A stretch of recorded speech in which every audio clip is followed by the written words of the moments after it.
In this video, we'll explain what pulse width means in an echosounder and why it's important to adjust it properly.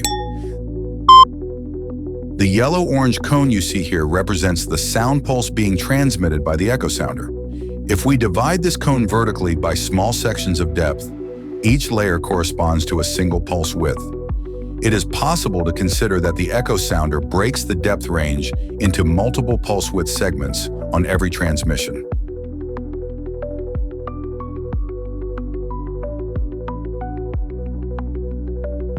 Let's zoom in on one of those layers.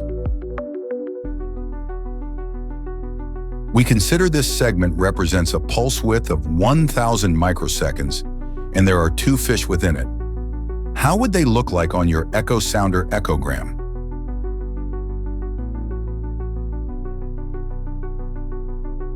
On the right side, you see a representation, two overlapping arcs. But this is only a visual approximation. Often, it is impossible to tell how many fishes are actually inside a similar real mark. Now we reduce the pulse width from 1,000 to 500 microseconds. Pulse layers become thinner, and each fish falls within its own segment. On the screen, we are now able to see two distinct marks. This ability to distinguish targets that are close with each other is called vertical resolution. As a general rule, the shorter the pulse, the better the vertical resolution.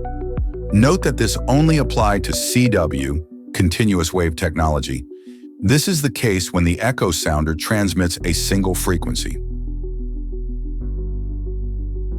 Now we can focus on a bottom fishing scenario.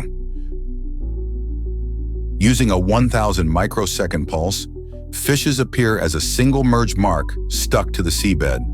It's unclear whether they're actually near the bottom or if it's a visual effect caused by the long pulse.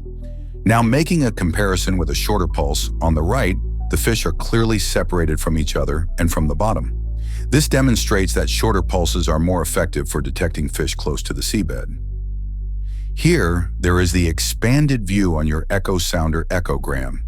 You can see fish tight to the bottom and others slightly above it. By selecting a shorter pulse, you'll likely see those fish more clearly separated from the bottom. Let's take a look at how a fish appears when we reduce the pulse width. So, what's the ideal pulse width? The answer: the shortest pulse possible. This always gives you the best vertical resolution, but there is always a trade-off to consider. In water, shorter pulses weaken faster, so the backscattered echo loses strength quicker. Longer pulses can reach greater depths. That's why it's essential to balance resolution and detection strength. A pulse short enough to provide clarity, but strong enough to reach your target. Using automatic pulse width. To help on this matter, the echosounder includes an automatic pulse width setting. It selects the most suitable pulse based on the current depth range. How to change pulse width.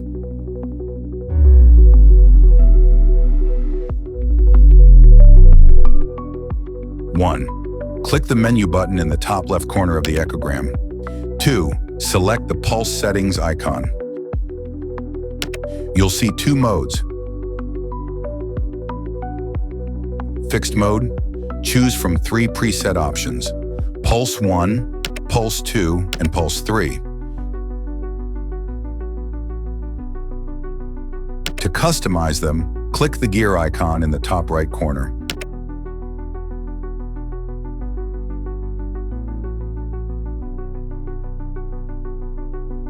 Enter your desired values and close the window.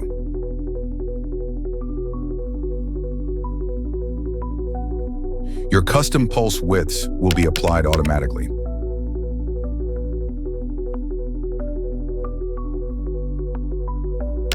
Automatic mode. There are 4 auto options. Auto 1 equals shortest pulse. Auto 2 equals slightly longer.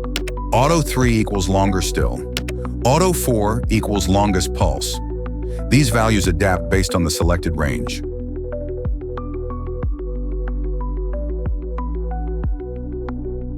Lower range equals shorter pulse. Higher range equals longer pulse. And that's how you adjust the pulse width on your Seaman Echosounder. Use shorter pulses for better vertical resolution, especially near the bottom, but remember to maintain enough signal strength for your depth range. Thanks for watching. See you in the next video from Seaman Academy.